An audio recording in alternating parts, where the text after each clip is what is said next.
The bus hissed as it came to a stop, and every head on Main Street slowly turned, because the woman stepping down wasn't supposed to come back, not after the night she left in tears, not after everyone decided she was a failure, and definitely not after the town broke her heart and watched her walk away with nothing but shame. But here she was, back in the same town that once whispered her name like an insult. When Claire Holloway left Riversend 7 years ago, she didn't say goodbye to anyone. Not to the neighbors who pretended not to stare, not to the women who used to smile at her in church and then judge her in private, not even to the man who once promised to marry her and then chose someone more suitable.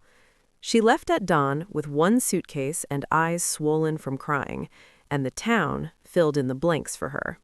She couldn't handle it. She thought she was special. She went chasing big dreams and probably failed. Riversend loved stories like that. So when Claire stepped off that bus now, older, quieter, dressed simply, the murmurs started immediately. "She's back? I told you she'd return one day." Life must have humbled her. Claire felt every stare, every whisper, but she didn't flinch. She just picked up her bag and walked. The house she rented sat at the edge of town, the same small blue place that once belonged to her late grandmother. Dust coated the windows. The porch creaked under her feet. Inside, memories pressed in like heavy air. This was where she once cried herself to sleep, wondering why loving people never seemed to love her back the same way. That first night, she lay awake, staring at the ceiling, listening to the familiar silence of Riversend. And she reminded herself why she came back.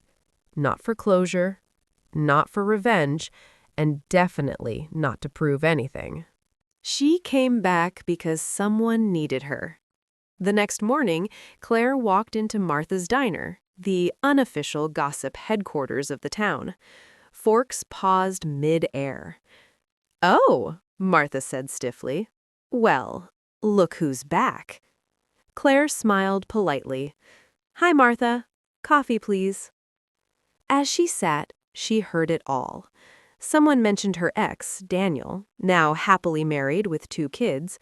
Someone else laughed about how long Claire lasted in the city. Claire said nothing. She just drank her coffee and left a generous tip. Martha stared at it long after Claire walked out. Days passed. Claire kept to herself. She visited the old community center, now barely holding together. She noticed the kids hanging around with nowhere to go after school. She saw the elderly man down the street struggling to carry groceries. Quietly, without announcements, she helped. A ride here, a meal there, fixing a broken heater, listening when someone needed to talk. People noticed, but they didn't understand. Why is she being so nice? What's she trying to prove? And then, one afternoon, the rumor that changed everything spread like wildfire. Claire had bought the abandoned textile factory on the outskirts of town. People laughed. "That old place? She barely has money. What is she thinking?" Daniel himself shook his head when he heard. "Poor Claire," he said softly to his wife. "She never learned." A week later, a notice went up on the town board. Community meeting, textile factory, all welcome. Curiosity dragged everyone there. The factory doors opened for the first time in over a decade. The lights flickered on. And Claire stood at the front. She looked calm, grounded, different. "Thank you for coming," she said. "I won't take much of your time." People crossed their arms, waiting for embarrassment. Claire took a breath. 7 years ago, I left Riversend because I was ashamed. Not of failing, but of believing I wasn't enough. Murmurs rippled. I went to the city. I worked 3 jobs. I slept in my car some nights. I studied when I was exhausted. And eventually, I built something. She paused. I started a company that designs affordable medical clothing for caregivers and hospitals. Last year, we were acquired. The room went silent. I didn't come back because I failed, Claire continued gently. I came back because I remembered this town and the people who never got a second chance. She gestured around the factory. This place is reopening as a training and employment center. Jobs, skill programs, childcare support. Gasps filled the room. And the profits, she added, they'll stay here. Someone whispered, Wait, she owns this? Claire nodded. Outright. Daniel's face drained of color.